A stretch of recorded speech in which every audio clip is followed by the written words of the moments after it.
when I first started doing that. And then the look, definitely got harder, and then the hair got longer and blonder and more extreme. But, it went from, something that was more, I guess, just strictly avant-garde and even, the weird guy, the artsy guy, to once I shaved my head, then the comments I got from my audience was badass, which is what you're talking about, too. There's something about that shaved head. I mean, they even used it for Walter White in Breaking Bad. He shaves his head and becomes a crime boss, It's like, he's a meth cook and a crime boss at that point. So there's just something kind of badass about shaved heads, about shaving your head. I mean, it goes with the rest of your look and your wardrobe and your style and your attitude. But there is something about that just, I don't know if it's just because it's kind of bohemian and just kind of out there and just kind of in your face, just going, we don't need no damn hair. It's just kind of that attitude, I don't know how women with long hair can handle it. My sister-in-law has hair down to, or she did have hair down to her heels. I don't even know how a person can handle it.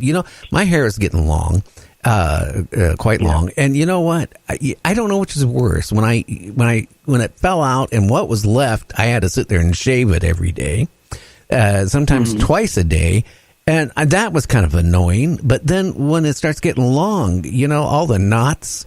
I don't know how women can handle it because I'll wake up in the morning, right, and I'm sitting there for 20 minutes trying to get all the knots out of my hair. So, I mean, I don't know. Part of me wants to go back. All that product out. Part of me wants to go back, when my wife isn't around, go get the shaving cream, get the razor, or the hair clipper, clip it as close as I can, and then lather that head up and shave it all off. But I don't know. It's cold outside. And that's entirely up to you. I mean, it's pretty liberating, but it's like you do kind of trade one thing for the other. You're either doing product and you're taking care of your hair long or not. The longer it is, the more time you have to spend with it, or you're shaving it, and then you're shaving your whole head. And I know guys that do some facial hair and then shave the head, but I'm clean shaven, so I'm like shaving a lot. I'm like shaving like a madman. Well, one of my there's a lot of it. One of my sons went into Afro-American store. That's what he told me. Now, I don't know how you want to call it type of store. And he saw this product. It removes hair.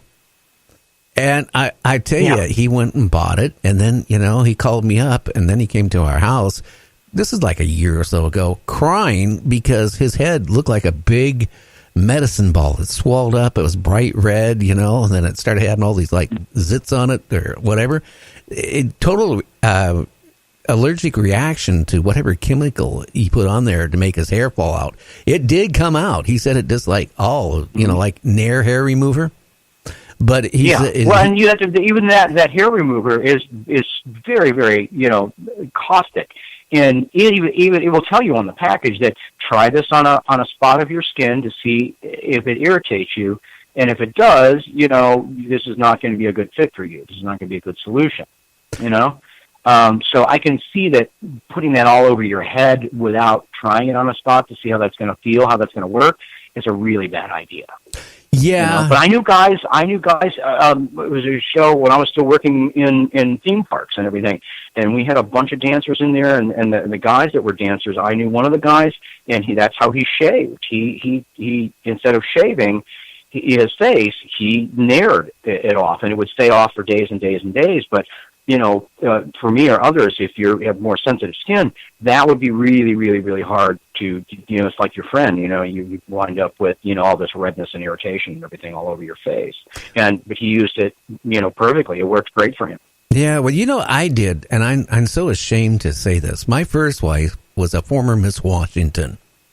And, wow. our marriage was like crazy for 2.5 years. I remember you talking about her, that she was pretty out there. Yeah. Well, pretty out there is whatever. And towards the end of the marriage, or actually, the day I went to the store to go buy a Reese candy bar, never came back home. I did something, because I just couldn't take all the stuff that she put me through, which was a lot. Yeah. I went out and bought a bottle of Nair hair remover. Now, she would spend 4 hours a day, I swear to God, putting makeup on. And she did have beautiful hair. I have to admit, she had beautiful hair. But evidently, like it didn't stop her when I left taking showers and putting her makeup on. But she used the hair shampoo that I dumped half out and put half hair, filled it with half Nair hair remover. Yeah. Because I saw her a few days later, and I'll tell you, she was wearing like what do you call those things you put over your head, keep your head warm in winter? Oh, God, I can't even think of the name. Anyway, she had one of those things on. Like a skull cap kind of thing? Yeah, like that, right? Yeah.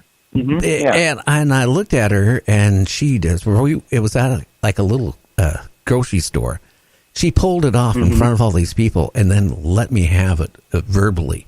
She had no hair left. Absolutely, all fell out. Wow. Well, everybody hits their deal breaker if it's that bad. There's a deal breaker Julie. for everybody in there somewhere, and you apparently hit yours really hard. Yeah. I just want to say, Julie, if you're listening out here, I am very sorry I did that to you. Okay? What can I say? But you deserved it. But again, I would never do that to anybody but her. This is good. Yeah. Yeah, anyway. Yeah. Getting back to... But it makes for a great story years later, doesn't it? It does, I don't know. Like I said, anybody it would take 3 to 4 hours to put makeup on and comb her hair and curl it and all that stuff. At least I solved that problem with her, spending at least 2 hours of, taking care of her hair for a while. You can cut the hair care down quite a bit once you're just taking it all off of there, yeah. Yeah, she could have passed as a man with no hair. Really? Yeah. Yeah, I'm sorry. Yeah. Again, Julie, I shouldn't have said that about you. I don't even know what you look like anymore, other than you probably look like the Goodyear blimp. Mm-hmm. Okay, I'm sorry. I just got carried away there. Let's move on to happier things. Yes, yeah. Well, haven't you ever had an ex do something mean to you? I'm not talking about a wife. Yeah, somebody. We all have. We've all had, one or a couple that, that did not treat us well, or that, we hung out long past the expiration date of that relationship. We knew we needed to be out of there, but for one reason or another, we were hanging in there. Maybe the sex was really good, so you were hanging out for a while. Maybe it was something else, but eventually you'll get to a point where you're just going, "Enough is enough. I had enough of this," and you're out of there. I've tried never to let it get to that point, but there are points where I've had people that I have, girlfriends, lovers, things that I've known for years and years and years, decades, and we're cool, we're good, we're always good. And then there's been a few that I've seen and dated and stuff that once you were done, you were done. You kept going, and you did not go back and revisit any of that. And for good reason, it's like you with your first wife or something. It sounds like you were done and you were moving on. You had enough. You had hit your deal breaker. You were gone. And then some things are like that. Sometimes you just want to move on. I think it's always better. I try and always be friends with people that I've seen and stuff. And many for decades were great friends. And have been for the longest time. But sometimes it doesn't work out that way, does it? No, and Tiffany wants to know why I was so mean to her, that I am a rat. Yes, I was a rat, but Tiffany, I want to tell you what she did. About 2 days before was the last straw. One of the cars, I spent a long time, it was an AMX, Javelin AMX. I totally restored it. It was a beautiful car. And I guess she was jealous of it or whatever. She decided to put dirt in the gas tank. I'm not talking about a little dirt, a lot. And, and that was her payback to me for, spending so much time with the car. And, and when I decided that was the end of it, I just got tired of, the way she acted. And one of my friends said, "Hey, get some, because she was really obsessed with her hair, go buy some Nair, put it in her hair shampoo, and just have some fun." And I did that. And I'm sorry. I feel really bad, Julie, if you're listening. But I tell you what, my Javelin meant probably as much to me as you did. That's the end of the story. Mm-hmm. Yeah, well, yes. Well, you can see. I mean, and usually when you get to that, if you're going to hit your deal breaker like that, there's been some bad stuff happen on both sides like that. But clearly, you were both pretty provoked, by each other, towards each other. So it was time to kind of get out of there. It's unfortunate when things get to the point where you're doing evil crap to each other. Well, Yeah, and it was it was no warm, sticky fun either. No, it is definitely not dark, sticky fun. It's anything but. It is the wrong. It is not fun. It might feel good. You're getting a little revenge of the time, but later, like you say, later, it's all very regrettable. So you got to do everything you can not to get to that point. I mean, it's like I always say to everybody, and it's hard when you're being treated bad too, or whether you're perceived as being treated bad, or you are actually being treated bad, like you were. It's like the only thing we ever have to ask ourselves is one simple question, which is, would I like to be on the receiving end of this behavior? And if the answer is yes, then double down on it, do a lot more. If the answer is no, then you got to cut that crap out immediately. But it's very hard when you're provoked and you're mad and you just want out and you're just focused and you're stuck in a relationship with someone and it is none of it's feeling good, then people, they start doing stuff like that. And you just clearly need to be out of there. You need to call it a day long before you get to that point, if that's the way it's going, Yeah, I guess when I was at work, my best friend was spending more time at my house than I was. But moving on here, moving on. Yeah, moving right along. Again, okay, yeah. Larry Hagelin wants to know if you got any movies lined up that you're going to be starring in or, be in any parts in the near future.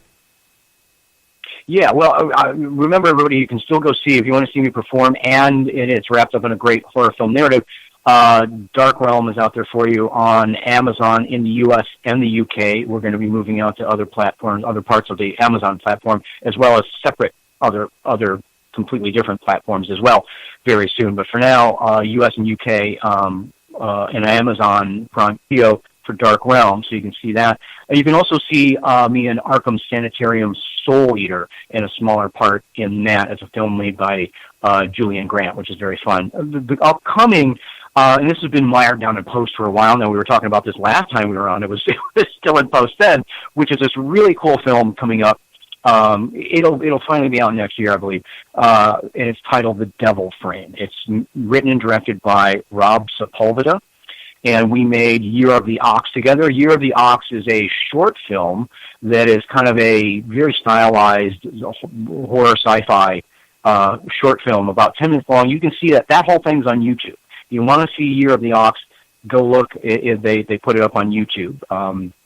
So you can check that out and see some of that work. But Year of the Ox is not Year of the Ox. That's up there, and that's that sci-fi one. But his next film, The Devil Frame, your audience will like it a lot. And it's really cool because it is about ritual voodoo magic set in the high-end art world. And that's about an artist who gets involved and mired down in using ritual magic to kind of bring him success in the art world, and how that goes horribly wrong. So you're going to like it. It's a very cool film, and I've got a great part in that as Ramon, who is the I play this character he owns a magic with a K, a metaphysical magic store, and he becomes the touch point, the kind of I guess consultant guru kind of to this artist, and tries to keep him on the rails throughout the story, but it goes very dark. So you'll like that, and that's called The Devil Frame by Rob Sepulveda. And like I say, hopefully we're done, and it's they are deep in post and in the sound mix right now. So as they get that finished, we come back. There should be some sort of premiere screening early into 2019. I'm hoping, because I'm itchy to see the rest of it myself. I've seen some early screenings, and it's very cool. It's very fun. I think you guys are going to like it a lot. but I I don't have any real good idea of the scheduling, of the timing of it, as it's going to drop. I just know it'll be into next year right now, easily.